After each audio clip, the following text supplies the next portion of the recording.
When 20,000 voices rose in thunderous applause, no one in the Las Vegas showroom could have guessed that within minutes the concert would teeter on the edge of chaos, threatening to dissolve into a fistfight.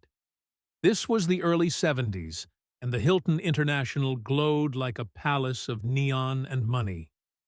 The air was thick with perfume, the clink of glasses, the shrieks of women who had grown up screaming his name.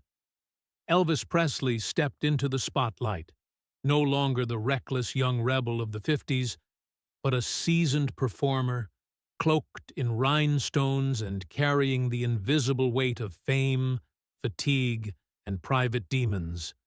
The music struck, the crowd roared, and yet beneath the glamour, something darker stirred. Because that night, Elvis would not be challenged by critics in magazines or whispers from distant voices. He would be confronted by raw, human anger, hatred hurled straight at him from the floor of his own stage.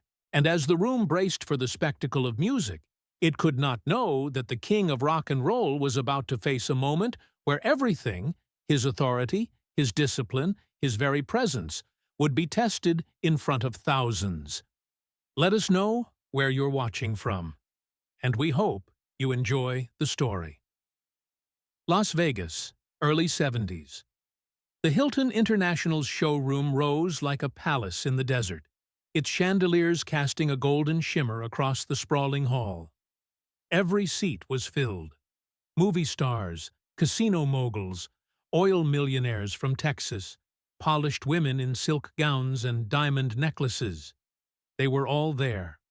The place glowed with money and expectation, a temple built for spectacle. It was the kind of setting where glamour was expected, where the music itself almost seemed secondary to the ritual of being seen.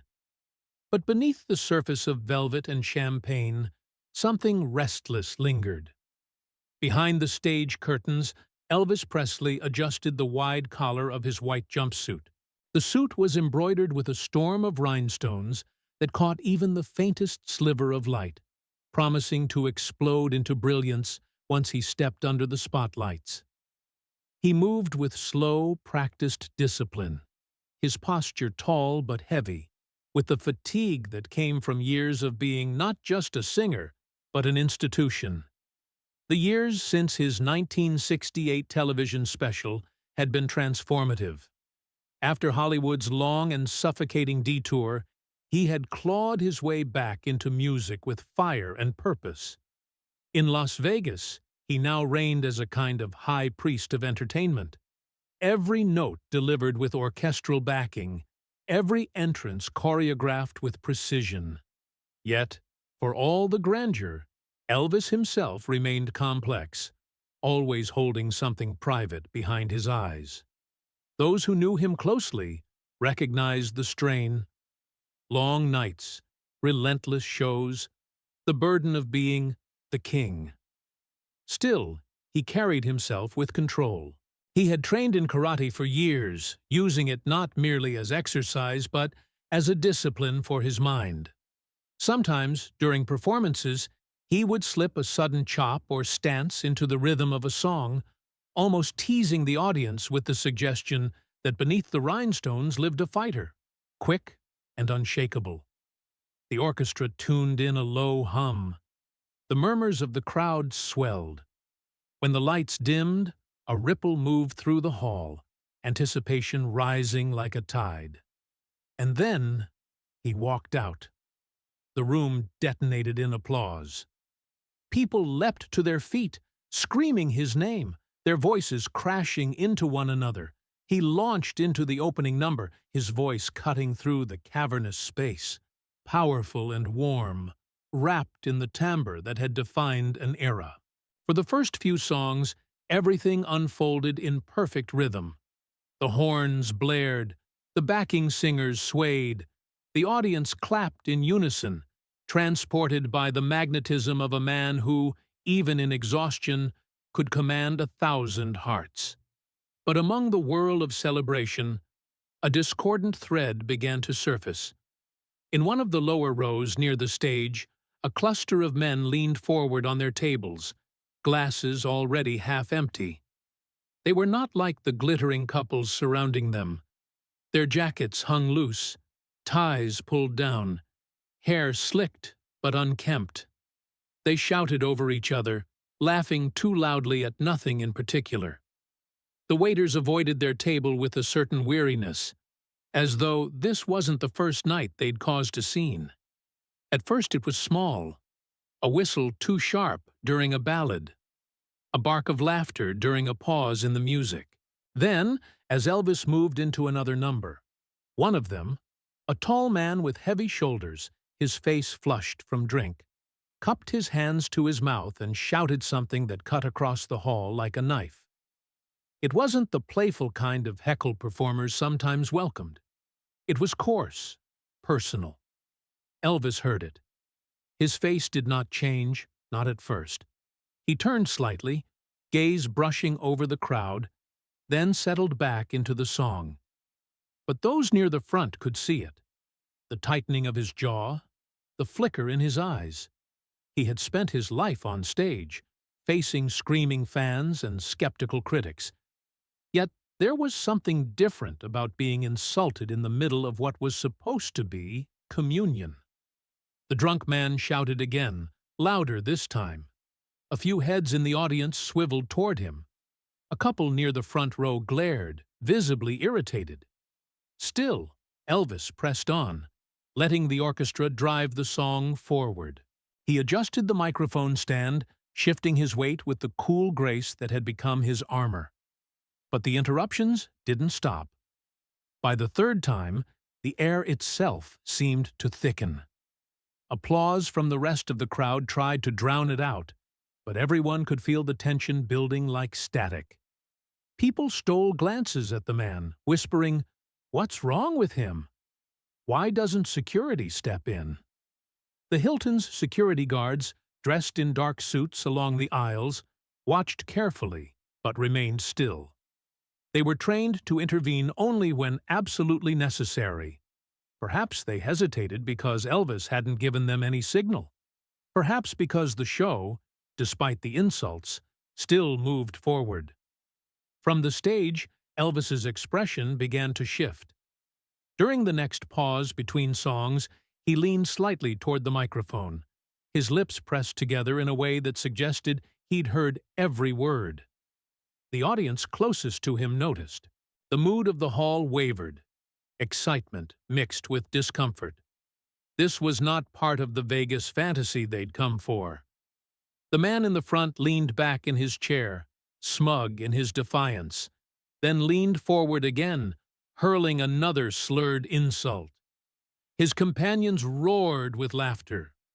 The clash between the man's crude defiance and the shimmering elegance of the hall was almost surreal. In a place built for diamonds, champagne, and polished spectacle, here was something raw, ugly, impossible to ignore. The orchestra struck the first notes of the next number, but for a brief second the music seemed to teeter on the edge of losing its spell. Elvis lifted his head, scanning the audience, his eyes returning again to the source of the disturbance. He did not speak. He did not scowl. But those who watched him closely felt it. The atmosphere was shifting. The mask of ease was beginning to crack, replaced by something sharper, more alert. The cheers that followed the song were thunderous, yet layered with unease. Fans clapped harder than usual, trying to drown out what everyone knew had already infected the evening. The drunk man leaned forward once more, elbows on the table, staring at the stage like a challenger sizing up an opponent. And for the first time that night, the air inside the Hilton felt less like the glittering calm of a show palace and more like a storm gathering its strength. The first sign that the night was slipping into dangerous territory came when the drunken man shoved back his chair so hard it scraped against the polished floor, with a screech that startled half the room. The suddenness of it silenced a pocket of conversation nearby. He stood, towering above his table, shoulders squared, his unsteady stance powered less by balance than by bravado. The spotlight from the stage brushed him for a brief instant, catching the sweat shining on his brow. For a moment, people thought he might simply stagger toward the bar or lurch for the exit. Instead, he angled forward, pushing past the chairs in front of him, ignoring the muttered protests of those seated in his path. The closer he moved to the stage, the more audible his voice became. At first, it was just a blur of words, then distinct, "Elvis, you're a fraud!" The sound carried, cutting into the silence left by the orchestra's pause.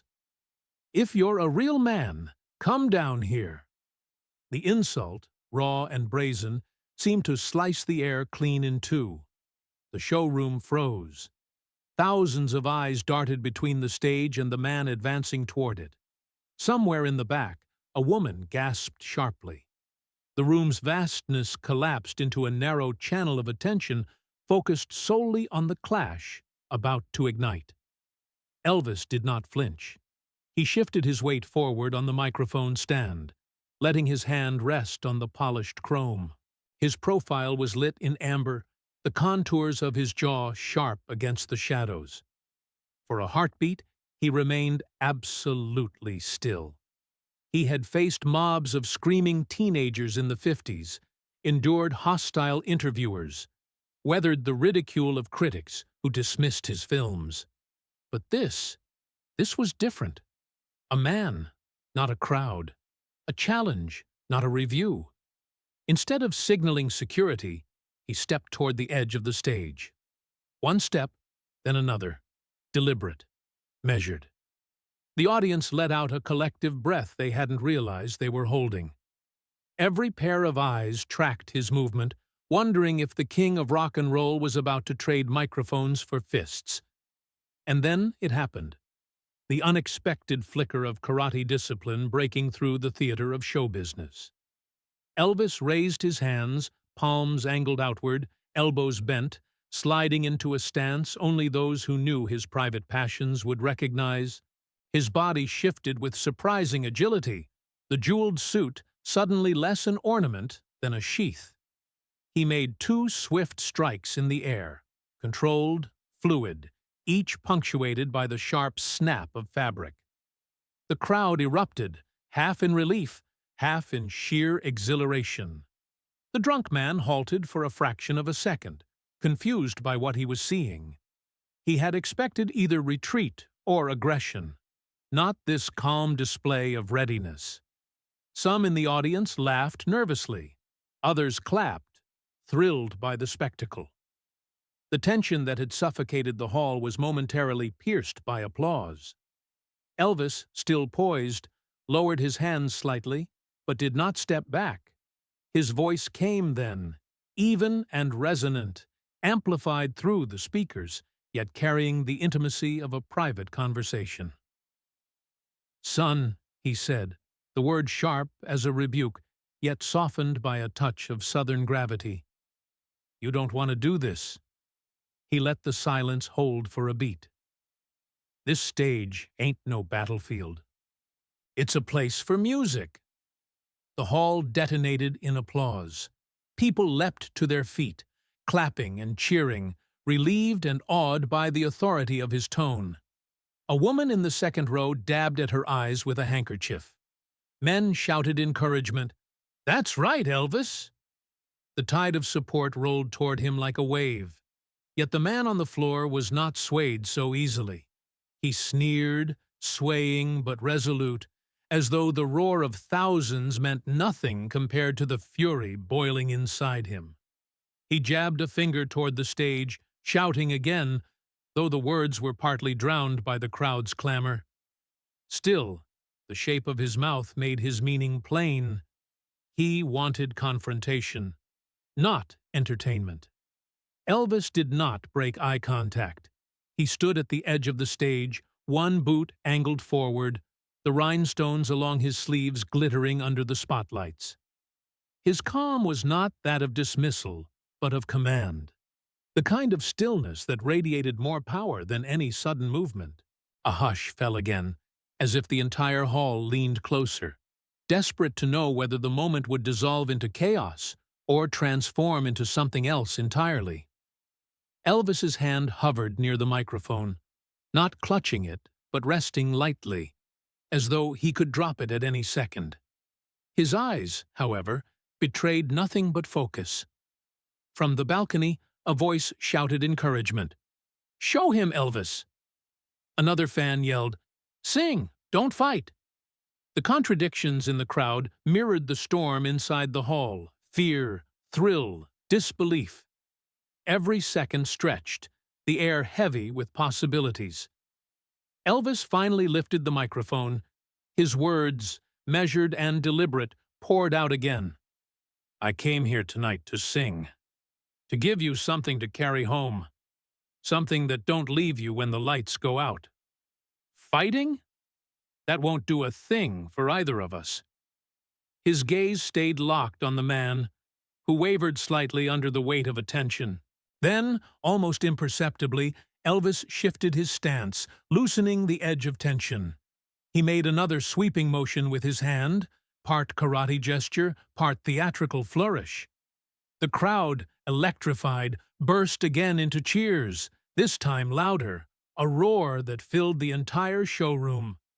For a moment, the threat seemed contained. Elvis had turned the man's aggression into theater, into part of the show, without throwing a single punch. The orchestra musicians glanced at one another, hands hovering over their instruments, unsure whether to resume. The backup singers leaned forward, eyes wide, waiting for his cue. But the night was far from finished. Beneath the roar of applause, beneath the veneer of control, something volatile still simmered. The man was not leaving, and Elvis knew this was only the opening act of a confrontation that would push both performer and audience to the very edge of what a concert could become. The audience believed the storm had broken, that Elvis's calm authority had contained the chaos. But tension has a way of lingering, and in the charged silence after the applause faded, the drunk man lunged again. He pressed forward against the lip of the stage, his thick hands gripping the polished edge, as though he meant to pull himself up. The crowd gasped, thousands of voices inhaling at once. Security stirred at last, two dark-suited guards rushing in from opposite aisles, their movements sharp and purposeful. Everyone expected the same outcome. The man seized, dragged backward into the shadows, and the show salvaged with as little embarrassment as possible. But Elvis's voice cut through before they could lay hands on him. "Let him be." The words rang out, amplified, commanding. The guards froze mid-stride. The man blinked, caught between defiance and confusion. The crowd, stunned, erupted into a fresh wave of murmurs. Why would he stop them? Why allow this? In Las Vegas, disruptions were cleaned up, never entertained.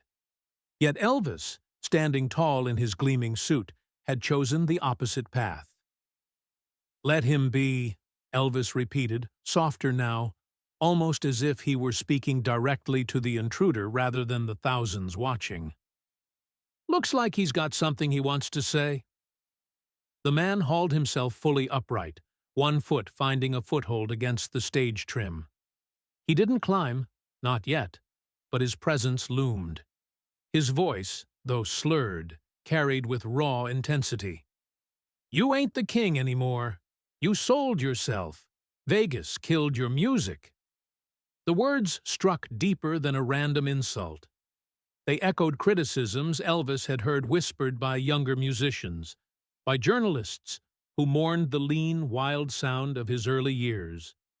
In this glittering showroom, with its chandeliers and polished brass, the charge carried weight. Some in the audience looked away, embarrassed by the naked hostility. Others leaned forward, fascinated, as though they had stumbled into a courtroom rather than a concert hall.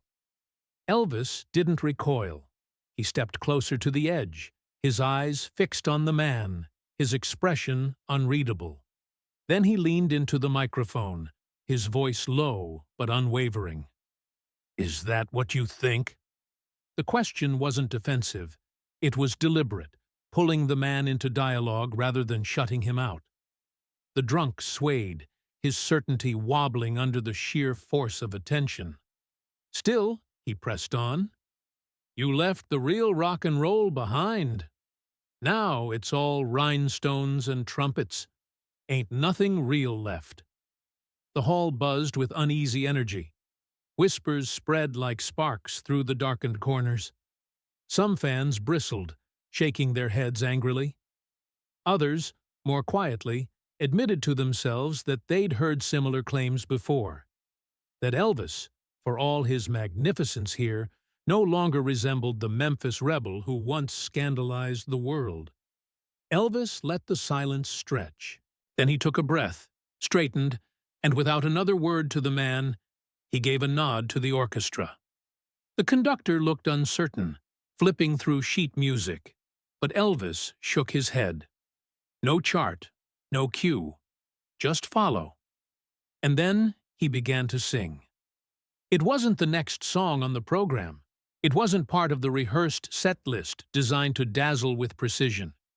He chose instead a ballad heavy with emotion, one he had not planned to offer that night. His voice rose, rich and commanding, not aimed at the entire hall but directed, unmistakably, at the man standing before him. The transformation was immediate. The jeers, the shouts, the nervous whispers, all of it fell away as his voice poured into the space. The first notes cracked the tension like glass under pressure, sending a shiver across the audience. He sang not as a performer, but as a man laying bare his truth, channeling frustration and pain into every syllable. The heckler stood frozen, his lips parted, as if the words were meant only for him. Around them, thousands leaned forward, mesmerized by the intimacy of the moment. For the first time all evening, the hostility in the man's eyes faltered. Elvis didn't gesture, didn't posture. He simply sang, his gaze locked, turning confrontation into communion. The orchestra swelled behind him, strings rising like a tide, horns echoing with restrained force. What had begun as a challenge transformed into something else entirely. A duel not of fists or insults, but of truth against bitterness. By the time the final note hung in the air, the room had changed. The applause came slowly at first, then surged, a wave of sound crashing through the showroom. People rose to their feet, shouting, clapping, cheering until their throats ached. Some pounded the tables, others whistled through tears. The man at the stage's edge no longer shouted. He stood mute, his anger swallowed by the sheer gravity of what had just happened. For all his drunken fury, he couldn't find words against the weapon of a voice that had once shaken the world and still had power enough to silence thousands. Elvis lowered the microphone, his breathing steady, his expression calm. He had not argued. He had not defended himself with speeches. He had answered in the only way he knew could not be refuted. With music. And for the first time since the night began, the audience sensed that what they were witnessing was not merely a concert, but something greater, something raw, unscripted, and unforgettable. The room should have found peace after that performance, but instead, the quiet was fragile, stretched thin across the hall. For a moment the audience held its breath, hoping the storm had truly passed. The drunk man, however, wasn't finished. He staggered sideways, still gripping the stage's edge, his chest heaving with ragged breaths. Then, as if the silence itself had provoked him, he lashed out again. "Fake!" he shouted, his voice cracking with alcohol and rage. He shoved away one of the guards who had cautiously moved closer. The crowd recoiled at the sudden violence. Chairs scraped, glasses rattled, a ripple of fear spreading through the front rows. Two security men closed in at once, their hands ready to seize him, but Elvis lifted his palm and halted them.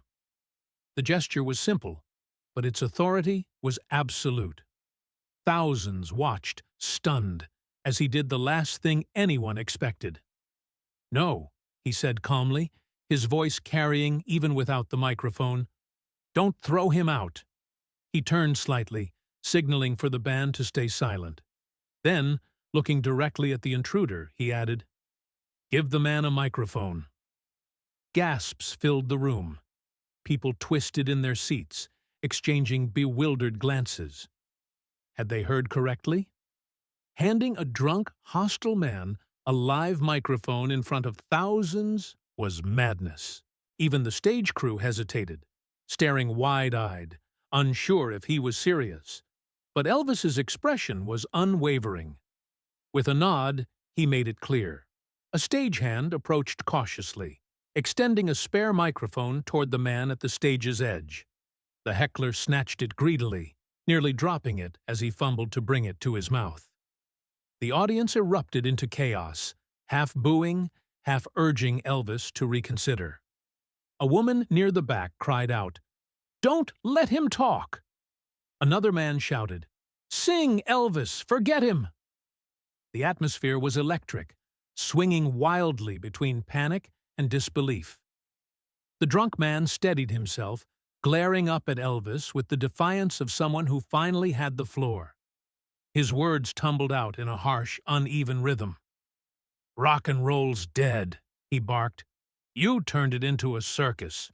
All lights and horns, no soul. You left behind the real music for this."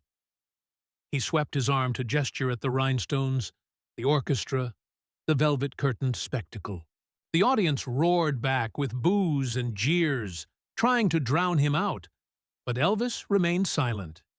He stood tall under the spotlights, arms loose at his sides, watching intently.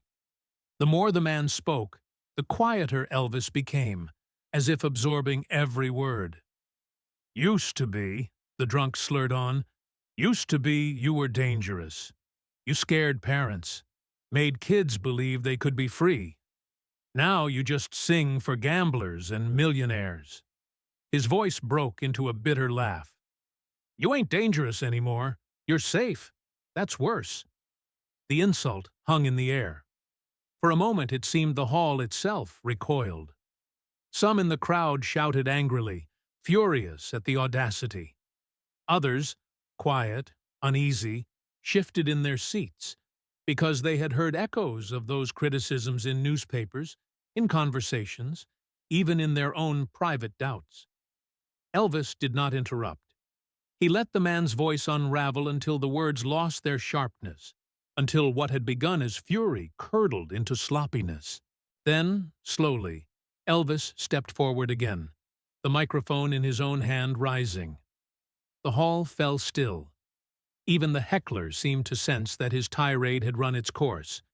He panted into his mic, sweat shining on his forehead, his chest rising and falling in uneven bursts. Elvis waited until the quiet returned, then spoke, not to defend himself, not to lash back, but simply to address the man with a calm that unnerved everyone. "You've said your piece," he began, his drawl unhurried. "Now let me say mine." The words were measured, deliberate. He didn't shout, didn't match the man's venom. Instead, he let the weight of silence carry his authority. The crowd leaned in, straining to hear every syllable. But he didn't continue immediately. He let the pause stretch, forcing everyone to sit with the raw discomfort of what had just unfolded. It was a dangerous kind of silence, one that could break either way, toward catastrophe or catharsis. The drunk man's knuckles whitened around his microphone, as though he were unsure whether to scream again or surrender.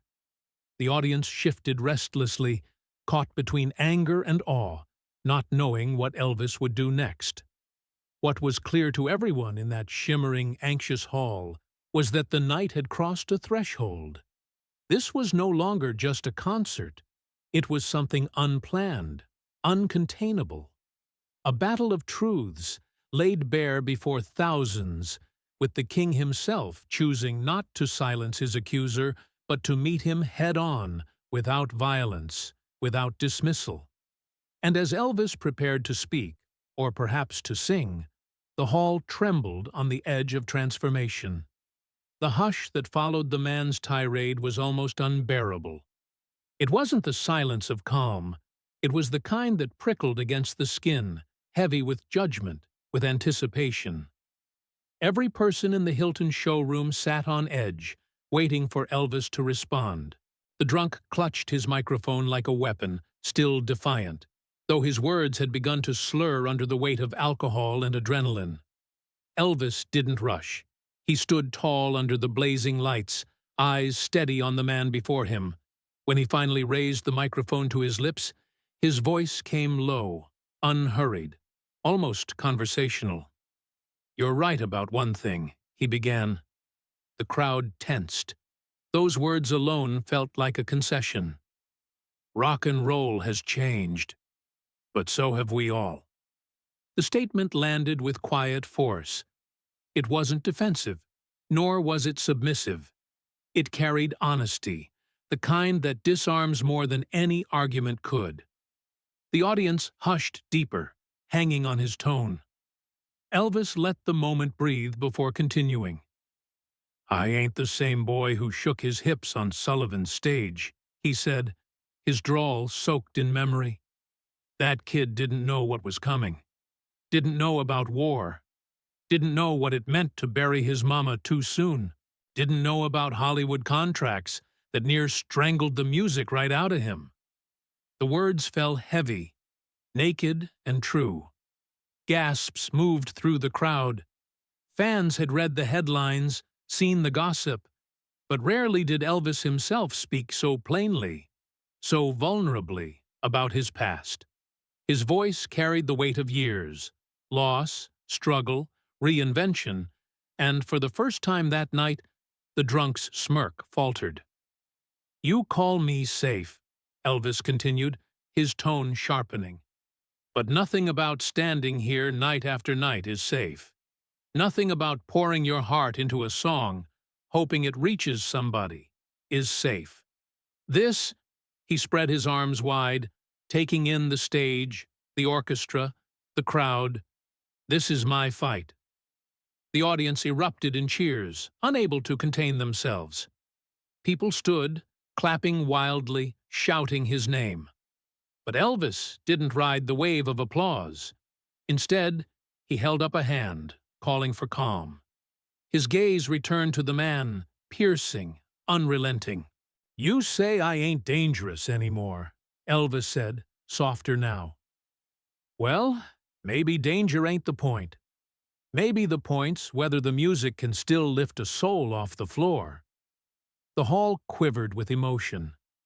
The heckler shifted uneasily, the fire in his eyes dimming, replaced by something closer to confusion, or perhaps recognition. And then Elvis did something no one could have predicted. He turned toward the conductor, gesturing with a tilt of his head. "Play it," he said, his voice firm. "You know the one." The orchestra scrambled, violins whispering uncertain notes as they caught his meaning. A moment later, the opening strains of "You'll Never Walk Alone" filled the air. The melody rose slowly, solemnly, like a prayer set to music. Elvis stepped forward, eyes still locked on the man, and began to sing. His voice carried with a strength that seemed to reach into every corner of the hall, weaving around the chandeliers, echoing through the velvet drapes. Each phrase cut through the lingering hostility, transforming the space into something sacred. The audience leaned in, entranced. A woman in the balcony clasped her hands under her chin. A man at a front table bowed his head, tears glistening on his cheeks. Even those who had come expecting only a glittering Vegas show felt something deeper rising within them. As the chorus swelled, Elvis lifted his arm and pointed, not at the crowd, not at the cameras, but at the heckler himself. "Walk on through the wind. Walk on through the rain." The words, drenched in conviction, rang out as both rebuke and blessing. The heckler's shoulders sagged. His grip on the microphone weakened until it hung limply at his side. His mouth opened, but no words came. For the first time all evening, he stood in silence, undone not by argument, but by the sheer weight of music. The orchestra roared to its peak, and Elvis's voice soared above it all, flooding the room with something raw and transcendent. By the time he reached the final refrain, the entire hall was on its feet. Thousands stood shoulder to shoulder, clapping, crying, swaying in unison. When the last note dissolved into the air, the ovation was instantaneous. Thunderous applause, whistles, shouts of his name. It shook the walls of the Hilton. People stomped their feet, pounding the floor in rhythm, refusing to let the moment pass. Elvis lowered the microphone, chest rising with heavy breaths. He didn't smile, didn't bask in the glory. He simply looked out over the sea of faces, then back down at the man whose anger had sparked it all. The heckler no longer looked like a challenger. His eyes were glassy, his mouth pressed into a trembling line. He seemed small now, diminished not by humiliation, but by the undeniable truth of what he had just witnessed. Elvis had not silenced him with fists or guards. He had swallowed the man's fury whole and returned it transformed, reborn as song, as something larger than any insult could contain. And the audience, swept into the current of that transformation, understood instinctively that they had seen more than a performance. They had witnessed a revelation. For a fleeting instant, it seemed the battle was finished. The final chords of "You'll Never Walk Alone" still lingered in the chandeliers, and the audience's standing ovation thundered like a storm of gratitude. The heckler stood frozen, his head bowed slightly, his microphone drooping from his hand. People whispered to each other that Elvis had conquered him, that the night would now settle back into music. But peace, once cracked, rarely holds so easily. As the applause continued, the man suddenly threw back his head and let out a jagged laugh. It wasn't joy. It was the brittle, hollow sound of someone fighting against humiliation. His shoulders shook, his eyes wild. Then, in a burst of drunken defiance, he shouted incoherently, the words garbled yet venomous, and lunged forward again. He broke free from the guard, who had kept a tentative hold on his arm, stumbling toward the stage. Panic rippled across the front rows. Women shrieked, men shoved chairs aside, waiters ducked out of the way. For the first time all night, the danger was no longer symbolic. It was physical, immediate. The vast showroom, moments earlier united in catharsis, now boiled into chaos. Some fans surged to their feet, shouting for security to intervene. Others tried to climb onto chairs for a better view, desperate not to miss what was happening. The orchestra faltered, instruments lowered, musicians frozen mid-motion, their eyes darting toward the confrontation. Elvis did not retreat. He stepped forward. The movement was quiet, almost graceful. While guards lunged to intercept the intruder, Elvis raised his arm sharply, halting them once more. "Hold it," he commanded, his voice cutting through the uproar with steel authority. Against all instinct, they obeyed. Now the distance between performer and aggressor closed to almost nothing. The drunk man clawed upward, his knee striking the stage trim as he tried to heave himself onto the platform. Elvis leaned forward, not in fear, but with the composure of a fighter who had prepared for this very moment. With startling precision, he dropped into a low stance, knees bent, one leg angled forward, arms raised in poised defense. It was unmistakably karate, his private discipline now displayed in front of thousands. His rhinestone suit caught the light with each controlled movement, But the brilliance only underscored the seriousness in his eyes. He didn't strike. He didn't lash out. Instead, he executed two swift blocking motions, his palms slicing through the air in sharp arcs. The message was clear. I am ready, but I will not attack. The audience gasped. The showroom, moments earlier, a riot of noise, suddenly froze into silence. You could hear the faint hum of the amplifiers, the rustle of someone shifting nervously in the balcony. Every heartbeat in the room seemed to pause. The intruder, face red and glistening with sweat, halted mid-motion. He had expected to find vulnerability or panic. Instead, he found himself staring into the calm, unshakable focus of a man who radiated control without violence. Their eyes locked. For those few seconds, the stage might as well have been empty of everyone else. Thousands of witnesses faded into nothing.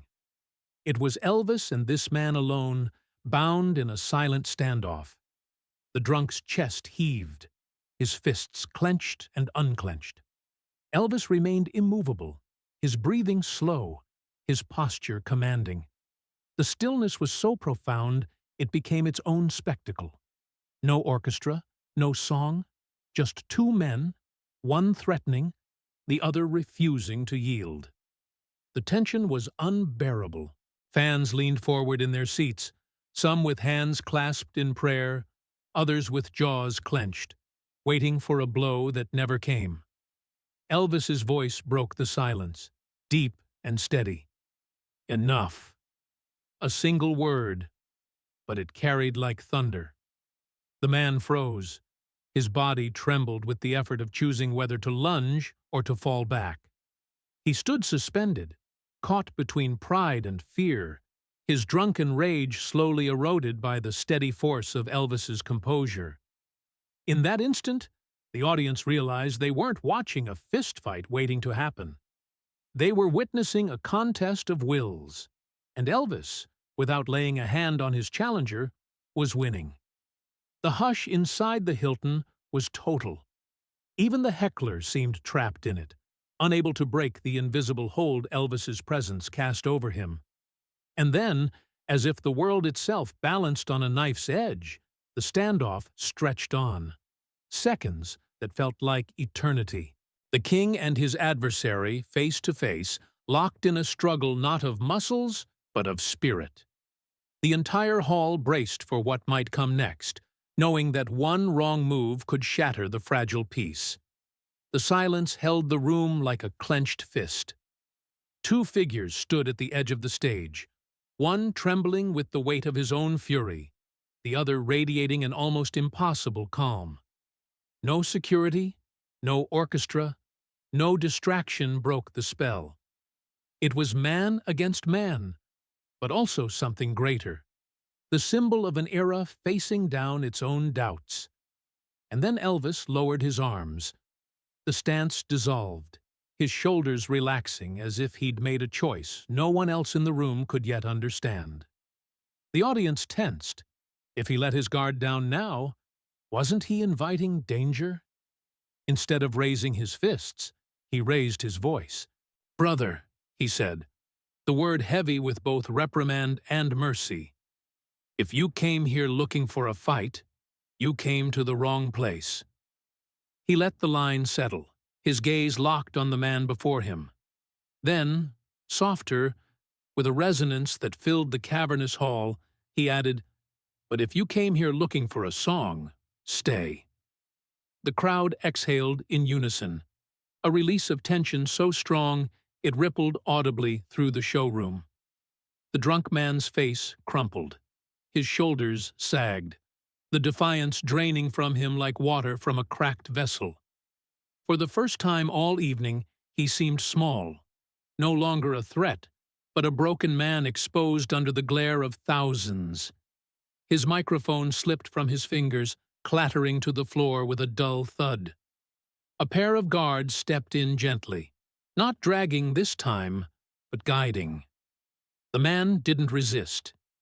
His head hung low, and though his body still shook, the fight had left him.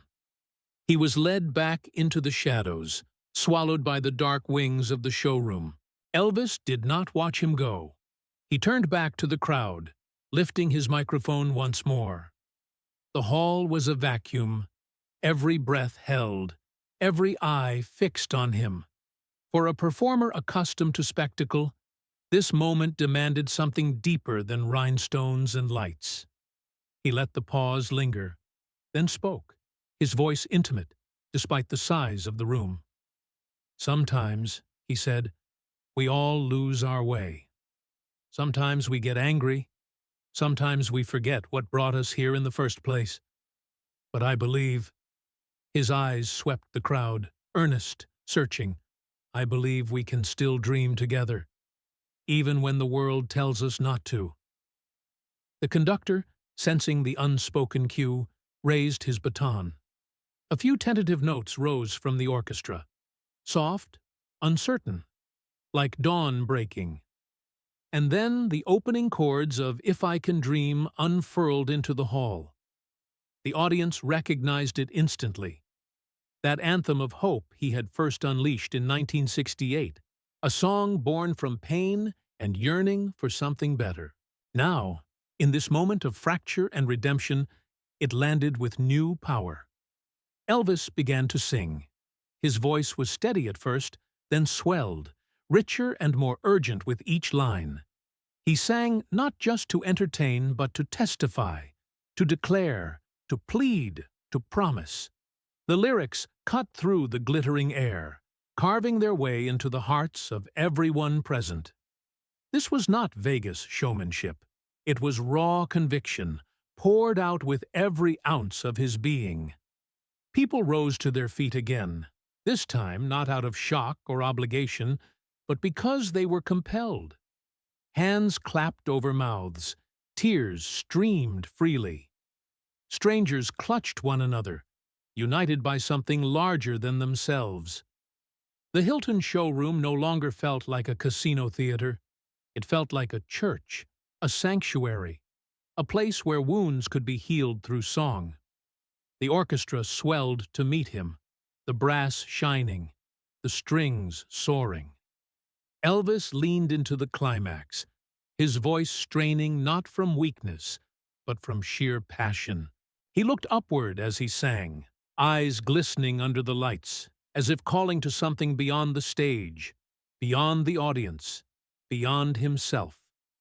By the final refrain, the entire hall was with him, standing, clapping, crying, shouting his name between verses. It was as though the crowd itself had become part of the performance, their voices woven into his, completing the song. And when the last note crashed into silence, the ovation was immediate, volcanic. Applause roared like thunder, echoing off the walls, refusing to die down. Fans stomped, whistled, shouted until their throats burned. Some raised their arms high, others buried their faces in their hands, overcome. Elvis stood motionless, head bowed slightly, chest heaving. He didn't smile. He didn't need to. The magnitude of the moment spoke for itself. Slowly, he lifted his gaze, his eyes sweeping across the hall, acknowledging not just their cheers, but their shared journey through chaos into unity. Reporters who would write about the evening later struggled to capture it. They wrote of a night when violence was turned aside by song, when charisma and courage proved stronger than rage. They wrote of how Elvis had triumphed not by crushing a man, but by lifting an entire room higher than it thought it could go.